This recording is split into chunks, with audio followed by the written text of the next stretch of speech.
La chimiothérapie est l'emploi de médicaments chargés de tuer les cellules cancéreuses.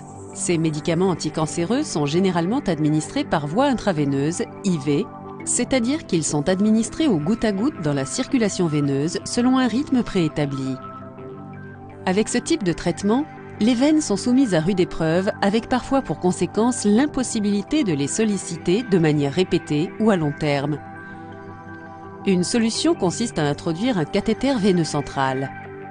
Le cathéter veineux central est implanté par voie chirurgicale dans une grosse veine du thorax ou du cou, puis conduit jusqu'à la veine cave supérieure. Le cathéter est ensuite maintenu en place sur la poitrine du patient. Une fois inséré, le cathéter veineux central peut être utilisé pour administrer des traitements par voie IV ou pour prélever du sang pour les analyses. Le cathéter veineux central peut rester en place pendant une longue période. Il est une solution avantageuse pour les patients qui ont besoin d'une chimiothérapie au long cours. Un autre type d'accès veineux à long terme est le cathéter veineux périphérique qui, lui, est introduit dans une veine du bras ou de la main.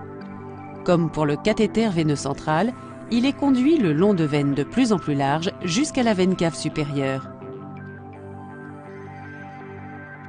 La seule différence, c'est qu'il est introduit dans une veine du bras ou de la main.